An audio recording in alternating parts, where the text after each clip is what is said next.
memang terasa dia itu menyakitkan, tapi alhamdulillah Pak Habibie sabar gitu. Ya sampai selesai.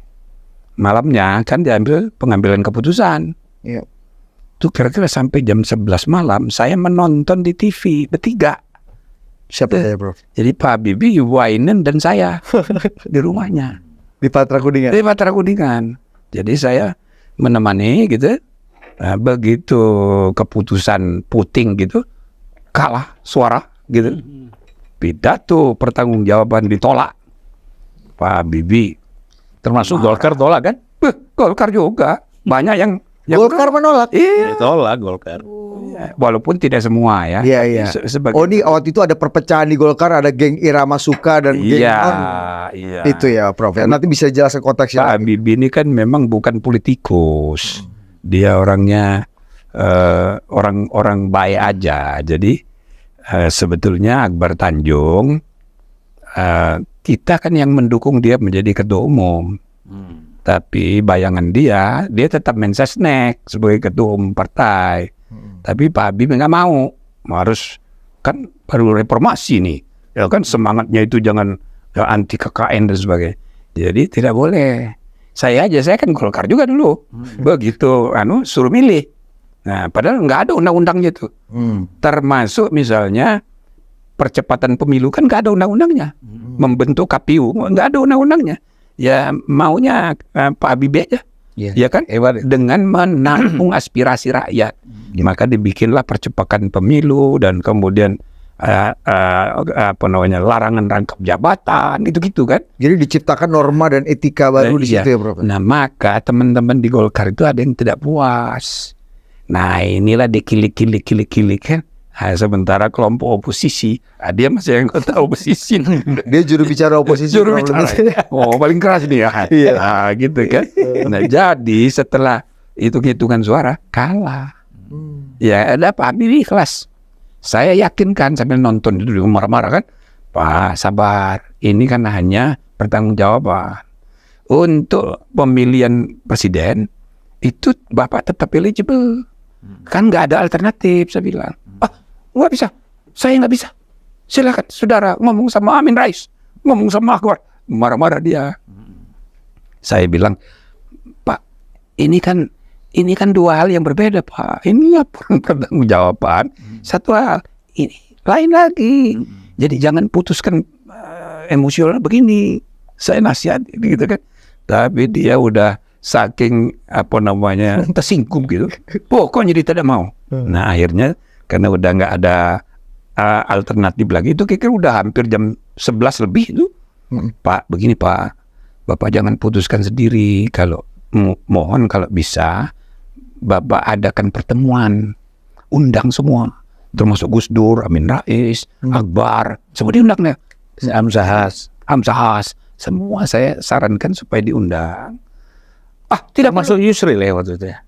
Enggak Amsahas saja. Saya kira Yusril ikut juga. Kan dia ketua partai. Iya. Jadi semua saya sarankan sudah dipanggil. Ini jam 11 malam Pak, setelah voting. Saya rasa sudah jam 12 malah. Oke. Nah, terus dia sambil saudara ketemu itu Amin Rais, ketemuin Gus Dur. Saya dimarah-marahin. Waduh, saya keluar kan kalau udah habis kan, udah malam. Saya minta izin keluar, sambil keluar.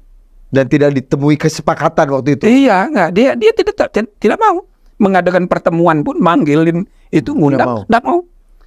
Begitu saya keluar, ring telepon dari dalam ke teleponnya ajudan. Wah, ini dari dalam nih. Saya tunggu kan. Jadi saya belum keluar. Ternyata benar perintahnya dari dalam. Tolong undang itu Amin Rais, ini dicatat semua. Wah, rupanya dia marah-marah sama saya. Dikerjain juga saran saya. Maka malam itu saya nginep di rumahnya dia. Nggak jadi pulang? Nggak jadi pulang saya. Itu di Patra Jasa ya? Di Patra Jasa. Jadi saya dikasih suruh nginep di ruangannya Ilham. Ilham kan nggak ada di luar negeri, di situ. Nah, sudah kira-kira jam subuh gitu. Pada datang semua. Kumpul semua. Cuma Gus Dur enggak. Yang lain datang semua. Jadi Gus Dur enggak, Rais ada, ya sama Megawati memang enggak, ya. Yang lain datang semua. Termasuk Akbar Tanjung? Prof? Akbar tanya udah. Datang. Oke. Berdebat di situ, terutama yang irama suka ini. Marah-marah sama Akbar.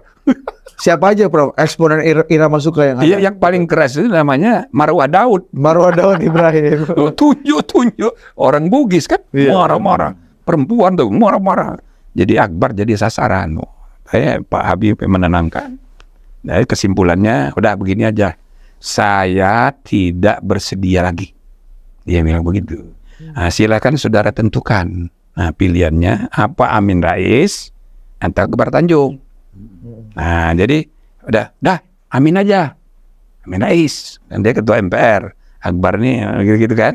Dia mau juga berdua ini. Nah, terus sesudah itu Amin Rais minta waktu. Mau ketemu Gus Dur dulu. Nah, di situ saya lihat ini Amin Rais itu. Coba kan dia ini tokoh reformasi. Harusnya diterima. Iya dong. Dia misalnya wakilnya dengan Akbar. Atau misalnya dia terima dulu nih. Ya wakilnya bisa Mega. Misalnya gitu kan. Oh, jadi Amin Rais sempat ragu-ragu di situ, Prof? Ragu-ragu. Jadi Apa yang bikin Amin Rais ragu-ragu? dia ragu itu karena partainya kecil. Oke. Padahal kan dia tokoh reformasi. Mestinya sejak awal dia itu, ya kan,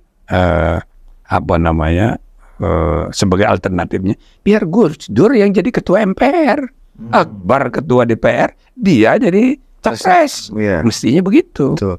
ya kan? Tapi dia ini saking tidak pede, dia minta ketemu dulu sama Gus Dur. Nah, subuh-subuh dia ketemu Gus Dur Dengan harapan Gus Dur memperkuat. dengan harapan, ya saya kan sakit, sampean aja, kira-kira begitu Harapannya, maksudnya. Begitu ketemu Gus Dur, enggak begitu Gus Dur ngomongnya. Ya sudah, kalau memang begitu, ya saya siap. Lah kan gitu. Ya Gus Dur nih. Gus Dur tuh orangnya pede sekali. Nah, jadi dia oleh Gus Dur. Harapannya tidak sampai. Padahal dia minta dukungan Gus Dur. Ya karena kan kalau kita bilang kan swing voternya itu kan PKB ya. Iya. Ya, makanya dia perlu dukungan Gus Dur. Kalau PKB dukung Mega, pasti Mega yang menang. Anunya. Nah, akhirnya ya Gus Dur yang melamar PDIP kan supaya gabung. Ya jadi dia. Nah, sedangkan Amin Rais ya karena gak PD-nya itu dari awal mestinya dia jangan jadi ketua MPR. Harusnya. Iya, iya. Sebab seminggu sebelum itu ada diskusi sama saya di rumahnya ketua DPA Ahmad Tirto Sidiro, kami ada pertemuan. Iya. Jadi antara Amin Rais dan Akbar ini berdebat. Ya. Amin kepingin jadi ketua DPR. Akbar bilang lah bisa dong, partai terbesar kami. Gitu. Maka Akbar minta jadi ketua DPR. Nah dari situ aja sudah cari, aduh salah dia ini. Dan betul begitu malam itu dia nggak pede. Karena PAN waktu itu kecil, perolehnya di bawah PKB. Meskipun nama Amin Rais itu dalam buku BPKB Reformasi ini ada tuh namanya dia di BPKB ini, Bro. Iya, Dia tokoh utamanya kan. tokoh utamanya. Betul, betul. Iya kan? Betul. Oh, di demo di mana-mana. Jadi di tokoh ininya. Iya.